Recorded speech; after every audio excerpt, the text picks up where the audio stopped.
Hola a todos. Hoy os traigo otro vídeo de economía. Hace muy poco hice un vídeo sobre lo que ya sabíamos hace meses y que era la llegada de la inflación. Antes o después habría que pagar una serie de préstamos de los bancos centrales y tocaba aumentar el precio de una serie de cosas, concretamente de la electricidad en nuestro caso en España y de otra serie de sus productos y productos energéticos.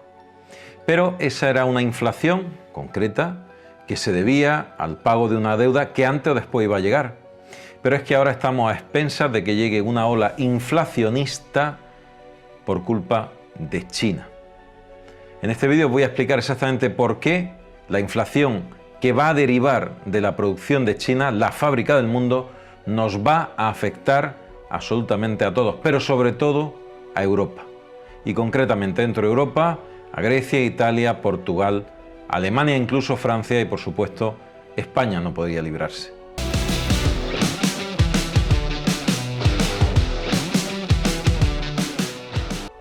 Como hace muchos vídeos y os he repetido ya en varias ocasiones, aunque algunos de vosotros dudabais, la inflación llegaría y llegaría necesariamente. Era como una ola que desde la zona interior del océano se desplazaba hacia la costa. Era solamente cuestión de tiempo que llegase. Y lo iba a hacer de varias formas. Una de ellas ya la vimos en un vídeo anterior, que se debía al pago de la deuda. La deuda hay que pagarla. Esa deuda que se ha generado, que se ha contraído con los bancos centrales y las grandes instituciones monetarias, da lugar a un pago posteriormente. ¿Y de dónde sale eso? Pues de tu bolsillo y del mío.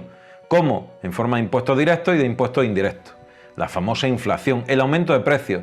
¿Dónde se ha producido en España? Pues la subida del recibo de la luz y una serie de sus productos y productos de carácter energético. Es donde primero han dado el sablazo. Pero la cosa no queda ahí, el peligro no queda ahí.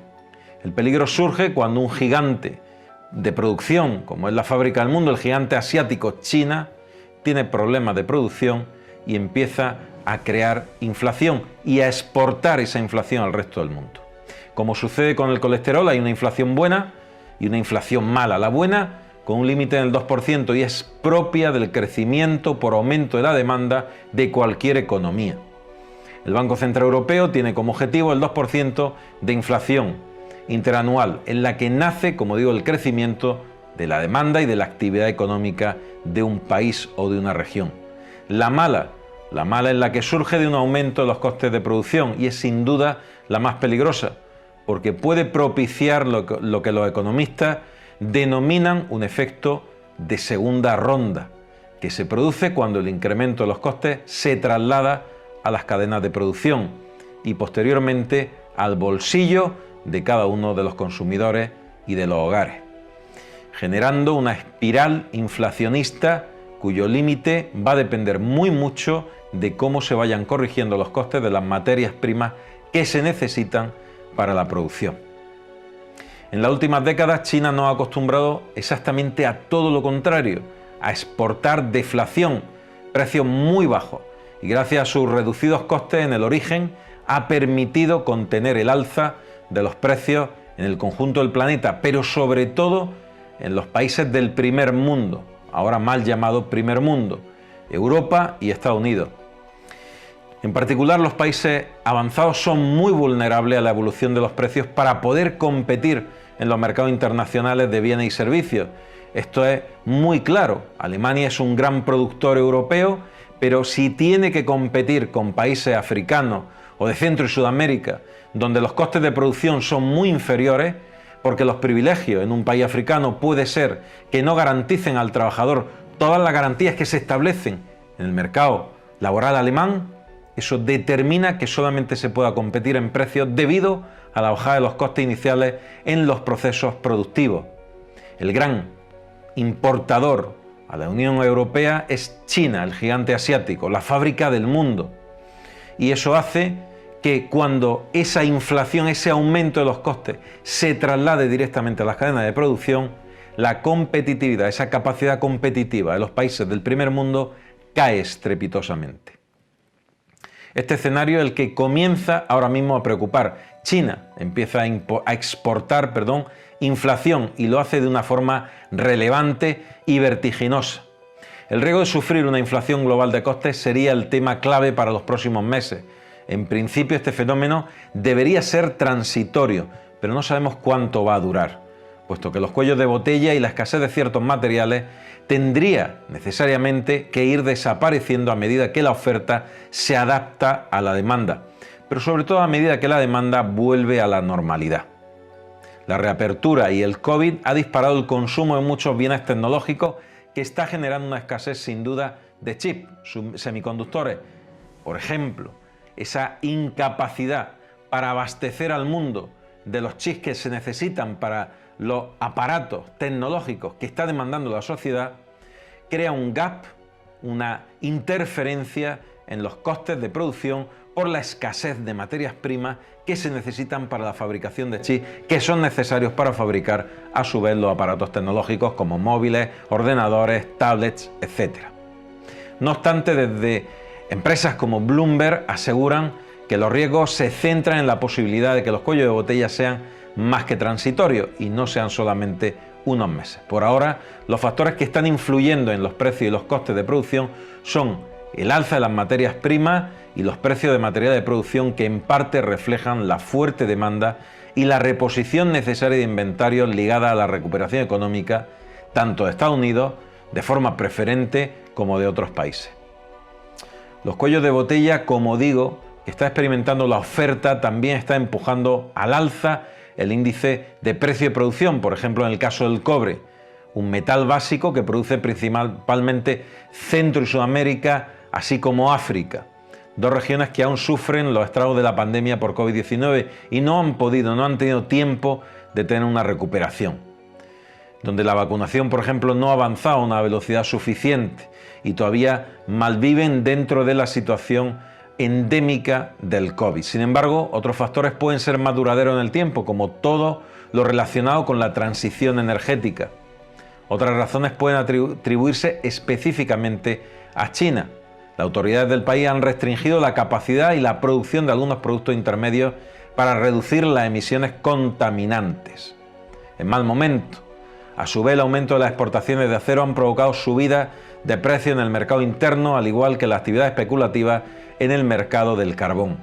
Esta lucha entre las energías derivadas de combustibles fósiles y las nuevas energías renovables están generando también un desequilibrio en los mercados. Por otro lado, si las petroleras privadas siguen sin mover ficha para iniciar un nuevo ciclo de inversión, la producción de petróleo podría quedarse estancada, lo que desembocaría en que esa carrera hacia las renovables dejase un descuelgue total y absolutamente imperdonable en la producción de petróleo en este momento, en unos precios del crudo más elevados por algún tiempo, como está sucediendo en la actualidad, el barril que cotiza cómodamente por encima de los $70 y podría seguir subiendo. Todo ello fruto de esa carrera, como estoy comentando, por la energía renovable. Si invierten en una cosa, no pueden invertir o dejan de invertir en la otra.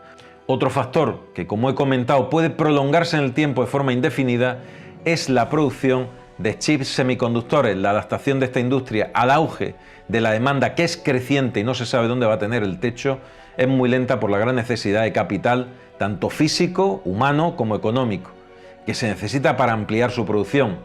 La presencia y aumento de las redes 5G y una economía post-COVID mucho más digital, mucho más basada en la digitalización y una demanda estructural de chips muchísimo más elevada está haciendo que esa crisis no tenga techo en el momento actual.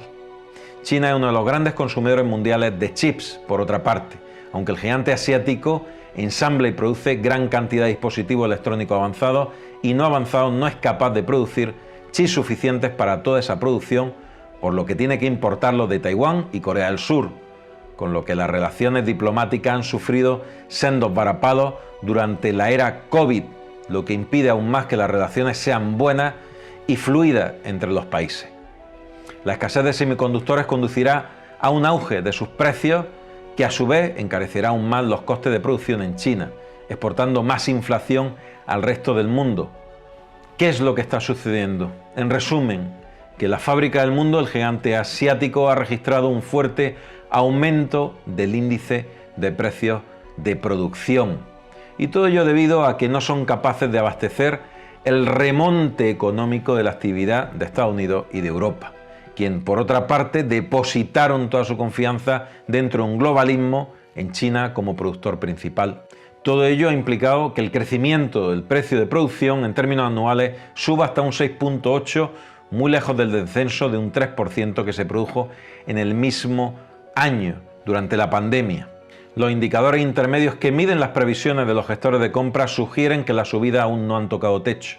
De hecho, la inflación de los precios podría superar ampliamente el 8%, muy lejos de ese 2% que tenía como límite el Banco Central Europeo. Las causas de este repunte tienen que ver con el alza del precio de las materias primas, como he dicho, que refleja la recuperación de alguna economía, sobre todo Estados Unidos, y como refleja la portada de Economist, se ha puesto Estados Unidos sobre China y ambas sobre la maltrecha economía europea.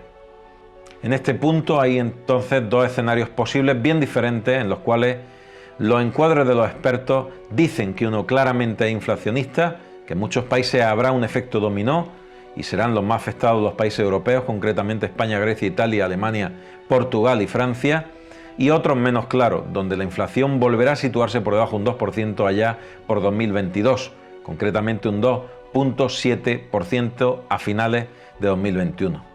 Algo que permitirá a los bancos centrales no endurecer su política monetaria. Debido a ello, los estímulos del Banco Central Europeo necesitarán ser mantenidos de forma sostenida hasta marzo de 2022, como pronto, convirtiendo en permanente el esquema de préstamos a la banca para que el crédito llegue a los agentes económicos. Lo que sí está claro es que el índice mundial de precios, las materias primas del Fondo Monetario Internacional, se encuentra actualmente en más de un 20% por encima del nivel existente antes de la aparición del coronavirus y de hecho se encuentra en máximos de los últimos 7 años. Esto explica en el caso de España que los precios industriales hayan crecido en abril nada menos que el 12,8%, una salvajada.